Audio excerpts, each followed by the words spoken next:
আসসালামু আলাইকুম। আজকে আমাদের বাসায় একটা স্পেশাল আয়োজন চলছে। অনেকদিন পর সব কাজিনরা একসাথে হয়েছি। তাই ভাবলাম একটা হাঁস পার্টি করা যাক। আজকের মেনুতে থাকছে একদম টাটকা হাঁস ভুনা। আর সেটা আমি নিজের হাতে রান্না করব। হাঁস পার্টির জন্য আমরা চলে গিয়েছিলাম ঢাকার কেরানীগঞ্জের আবদুল্লাপুরের দড়িগাঁও এলাকায়। এখান থেকে বেছে বেছে বড় সাইজের 2টা পাতি হাঁস কিনে নিয়ে আসলাম। এখানকার হাঁসগুলো বেশ হৃষ্টপুষ্ট হয়, যা রান্নার পর খেতে দারুণ লাগে। হাঁস পরিষ্কার করা কিন্তু বেশ কষ্টের কাজ, তবে স্বাদ পেতে হলে একটু কষ্ট তো করতেই হবে। এখন আমি সব মশলা গুছিয়ে নিয়েছি।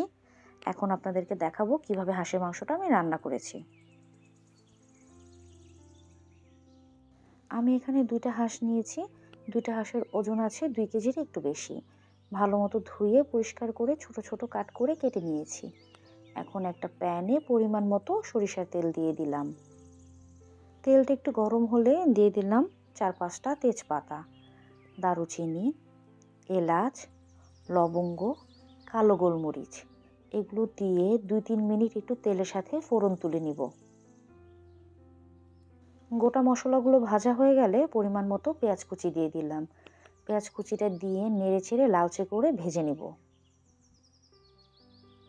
পেঁয়াজ কুচিটা লালচে করে ভেজে নেওয়ার পর আমি এর মধ্যে দিয়ে দিচ্ছি পরিমাণ মতো আদা রসুন বাটা আর পেঁয়াজ বাটা। এগুলো দিয়ে খুব ভালোভাবে নেড়ে চেড়ে সামান্য একটু পানি দিয়ে কয়েক মিনিট ভালো মতো কষিয়ে নিব। বাটা মশলাগুলো কষিয়ে নেওয়ার পর দিয়ে দিলাম স্বাদ মতো লবণ। এখন আমি গুঁড়ো মশলাগুলো দিয়ে দিব। মরিচের গুঁড়া, হলুদের গুঁড়া, কাঁচা জিরার গুঁড়া, ধনিয়া গুঁড়া, জয়ফল এবং জায়ত্রী গুঁড়া। গুঁড়া মশলাগুলো দিয়ে খুব ভালোভাবে কিন্তু নেড়ে চেড়ে মিশিয়ে নিতে হবে। তারপর সামান্য একটুখানি পানি দিয়ে খুব ভালো করে কষিয়ে নিতে হবে। সবগুলো মশলা কিন্তু খুব ভালোভাবে কষিয়ে নিয়েছি। কষানোর পর কিন্তু তেলটা উপরে উঠে এসেছে। এখন আমি এর মধ্যে দিয়ে দিয়েছি ধুয়ে রাখা হাঁসগুলো। হাঁসগুলো দিয়ে খুব ভালোভাবে নেড়েচেড়ে মিশিয়ে দিচ্ছি। হাঁসগুলো মশলার সাথে খুব ভালোভাবে মিশিয়ে নেওয়ার পর এর উপরে দিয়ে দিচ্ছি 1 চামচ পরিমাণে গরম মশলা গুঁড়ো। গরম মশলাটা দিয়ে আবার খুব ভালোভাবে নেড়েচেড়ে মিশিয়ে নিচ্ছি। মশলাগুলো খুব ভালোভাবে মিশিয়ে দেওয়ার পর ঢাকনা দিয়ে ঢেকে দিব 10 থেকে 15 মিনিটের জন্যে। তাহলে হাঁস থেকে একটা পানি উঠে আসবে। 10 থেকে 15 মিনিট ঢাকনা দিয়ে ঢেকে রাখার পর হাঁস থেকে কিন্তু একটা পানি বের হয়েছে।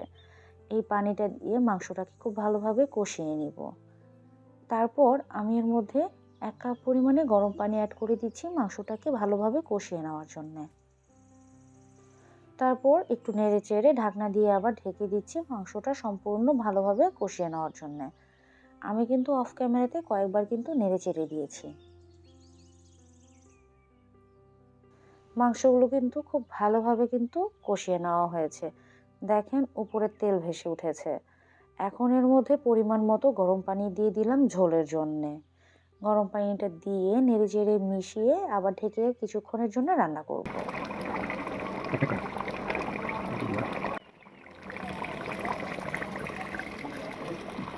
ঝোলটা দেওয়ার পর আমি এর মধ্যে কিন্তু কয়েকটা কাঁচামরিচ দিয়ে দিয়েছি। আমি কাঁচামরিচটা আস্ত দিয়েছি যেহেতু আমি ঝাল খাই না।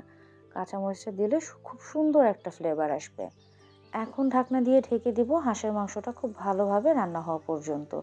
আমি কিন্তু অফ ক্যামেরাতে কয়েকবার নেড়ে চেড়ে দিয়েছি। রান্না করার পর আমার হাঁস ভুনাটা কিন্তু এখন রেডি। খুব ভালোভাবে মাংসর ভিতরে মশলাগুলো ঢুকে গেছে আর ঝোলটা কিন্তু এখন নেই, অনেকটা কিন্তু ভুনা ভুনা হয়ে গেছে। আর আমার এই হাঁসের মাংস থেকে প্রচুর তেল বের হয়েছে। এখন আমি এর উপরে দিয়ে দিলাম 1 চা চামচ জিরার গুঁড়ো। জিরার গুঁড়োটা দিয়ে একটু নেড়েচেড়ে নামিয়ে নিলাম। এখন আমরা গরম গরম রুটি দিয়ে হাঁসের ভুনাটা পরিবেশন করব। আপনাদের যদি আমার এই রেসিপিটা ভালো লাগে তাহলে অবশ্যই শেয়ার করবেন আপনার ফ্রেন্ডস আর ফ্যামিলির সাথে। সেই সাথে পাশে থাকা বেল আইকনটিতে ক্লিক করে রাখতে পারেন নতুন যে কোনো ভিডিও নোটিফিকেশনের জন্য। আয়েশা কুকিং স্টুডিওর সাথে থাকার জন্য আপনাদেরকে অসংখ্য ধন্যবাদ। সবাই খুব ভালো থাকবেন। আল্লাহ হাফেজ।